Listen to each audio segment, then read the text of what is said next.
Olá, crianças do EMEI Sonina. Aqui é a professora Cléo, professora de dança. Hoje nós vamos falar um pouquinho de uma temática que nós já iniciamos na semana passada, né? E no vídeo anterior, né? Teve criança que foi semana passada, teve criança que foi essa semana. Então, vamos lá. Eu postei um vídeo para vocês que falava sobre a questão do alinhamento postural. Esse alinhamento postural, ele é voltado para a motricidade, né? E a motricidade é o deslocar, é o locomover, é o transferir peso. E nós temos a motricidade voluntária. O que é essa motricidade voluntária, né? No deslocamento, significa a ação que ocorre sempre que há deslocamento entre um ponto e outro. Lembra daquela linha reta? Quando você vai andando um pezinho na frente do outro, indo para frente, você está trabalhando o equilíbrio e você está trabalhando o alinhamento postural, que tem a ver com esse deslocamento. O que é deslocar? É sair de um ponto e chegar ao outro. E aí eu pedi para vocês fazerem ele de ré, voltando. Lembra? Esse movimento, ele tem tudo a ver com essa motricidade voluntária. Aí também nós temos o locomover. O que é esse locomover? É o uso das mãos, braços e pernas. Lembra que eu falei para vocês? Abre os braços que vocês conseguem buscar o equilíbrio e usa as pernas para fazer esse deslocamento, né? Então nós trabalhamos aí o deslocamento, a locomoção e a transferência de peso. O que é essa transferência de peso? É o peso versus deslocamento. É você andar, se deslocar de um ponto ao outro, buscando equilíbrio, né, com o próprio corpo. Forçando isso, esse movimento força a gravidade, que é aquele movimento do saci, de andar com a perna só. Você está transferindo o peso do seu corpo para uma perna só e a outra te leva. Você vai usando essa locomoção para poder fazer essa transferência de peso, o equilíbrio, né, desse movimento corporal. Olha o tanto que é bonito, gente, estudar um pouco sobre isso, né? Essa gravidade, ela acontece ao pular com o pé só, sustentar o peso com o corpo com a perna só. Quando você usou a laranja lá para fazer aquele movimento circular, você está trabalhando essa transferência de peso, né? E tudo isso trabalha a questão do tônus muscular. Lembra que eu falei que a coluna tem que estar sempre sentido reto? Isso esse trabalho com o tônus muscular. Beleza? Só recapitulando o que nós trabalhamos na aula anterior. E agora vamos avançar um pouco mais da próxima aula. Então, dando continuidade, nós iremos falar nesse momento um pouco sobre a psicomotricidade. Nossa, que palavra grande! Psicomotricidade. Vamos fazer uma avaliação do que vem a ser a psicomotricidade? É o relacionamento entre movimento e pensamento, gente. Ó, essa relação do movimento e o pensamento. Então, a psicomotricidade é essa relação da motricidade do humano, do ser humano, com o sentimento e o pensamento, certo? Vamos analisar a palavra? O PSI, significa trabalhar o emocional, o que tá aqui, ó, da emoção, né? O vem do cognitivo, é a habilidade, tá? A motric é o movimento humano, esse movimentar-se. A idade, pessoal, vem de etapas da vida do ser humano, né? Desde a infância, né, da fase de bebê, da infância, da adolescência, da fase adulta e até chegar a essa fase gerônica, né, que é a velhice, ok? Então vamos lá. A psicomotricidade ela é uma ciência que estuda os aspectos emocionais, cognitivo e motor na vida do ser humano, certo? Esse aspecto da inteligência versus cognição, o que vem a ser? Gente, a psicomotricidade, só lembrando que o Wallon, ele é um psiquiatra, pesquisador, estudioso sobre a fase da infância.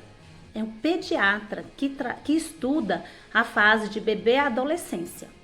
Então, segundo o Vallon, quando nasceu essa palavra psicomotricidade, ela vem do campo da saúde, não é da educação. Apesar da educação ter adotado nos últimos tempos, né, essa palavra para estudo, para análise e desenvolvimento motor das crianças, né, psico e motor. Antigamente, o estudo era feito como se nós fôssemos peças, né? Como se nosso corpo fosse uma máquina e era estudado a parte cerebral como peças.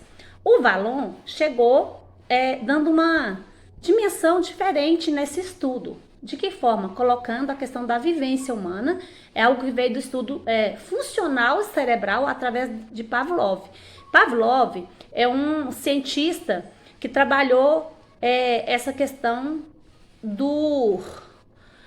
da repetição, né? Ele dava um pedaço de carne pro cachorro, o cachorro comia, né? Ele chegava com um pedaço de carne, o cachorro cheirava, ele salivava. E aí a parte da degustação como se diz, do cachorro, da salivação, ele começava, só dele sentir o cheiro da carne, ele já começava a salivar. E aí o organismo dele começava a funcionar como se fosse para fazer a digestão da carne. Então, Pavlov, ele foi esse pesquisador que trouxe essa ideia da repetição, né? E o ser humano, ele é muito cheio disso, né? Nós somos frutos de uma repetição. Quando a gente avalia aí a questão da educação, por exemplo, a gente vê que as salas são feitas em forma de filas, nós temos todo um sistema, né, repetitivo na nossa vida, né? Todo dia levanta de manhã, vai para a escola no mesmo horário. Enfim, nós somos movidos por isso.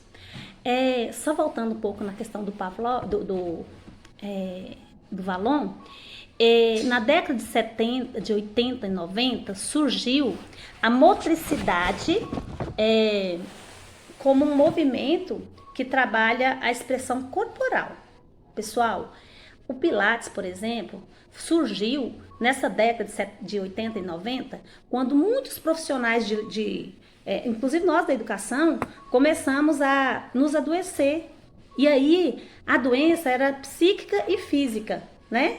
E aí surgiu o Pilates como forma de trabalhar essa questão do eu emocional e do eu físico, né? A busca da expressão corporal, que faz como forma de buscar esse equilíbrio emocional e motor.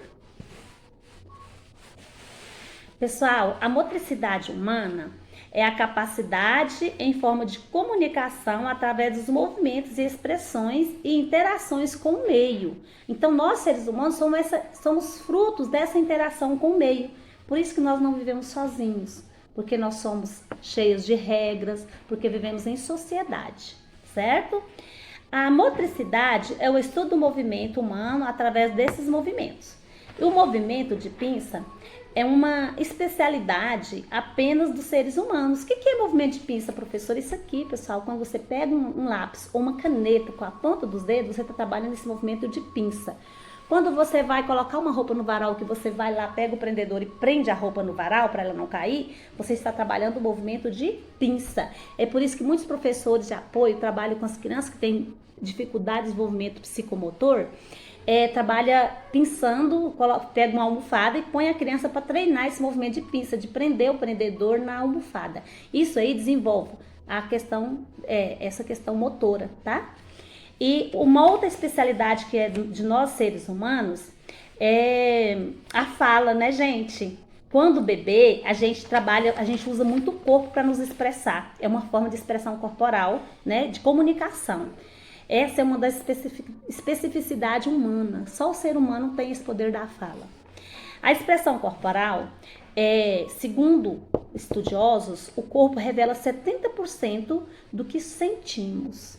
Então é por isso que nos consultórios aí de psicólogos, né, de psicopedagogos, eles trabalham muito aquela caixa lúdica, onde põe a criança para brincar. Através do brincar, a criança revela coisas da realidade dela. Vamos dar um exemplo? Você coloca brinquedos lá, você coloca cachorro, coloca gato, coloca chupeta.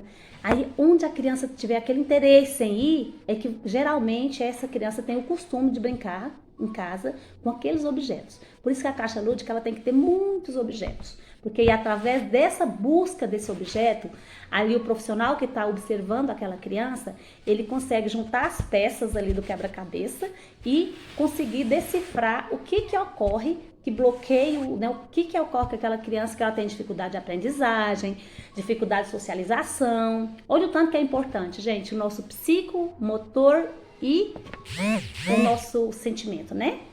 Vejam bem, a expressão corporal, como ela revela 70% dos nossos sentimentos, né? Ao brincar, essa criança revela essa realidade. São buscas de forma de ter um melhor relacionamento familiar. A mímica, pessoal, ela foi criada nessa década de 80 e 90, mais de uma forma mais direta, né? Surgiu na educação somática de consciência corporal. E aí nessa educação somática de consciência corporal surge o Pilates, que é essa forma de trabalhar as doenças psicomotoras, que traz doenças, travamento mesmo, gente, doenças sérias, física no ser humano. E aí foi criado o Pilates como forma do adulto voltar à busca do seu interior, né, se ver interiormente e curar essas doenças físicas que nós adquirimos com a profissão, com a vida, né? Então, olha para vocês verem o quanto é importante esse estudo dentro dessa realidade psicomotora. Beijo, gente. Agora vamos à prática.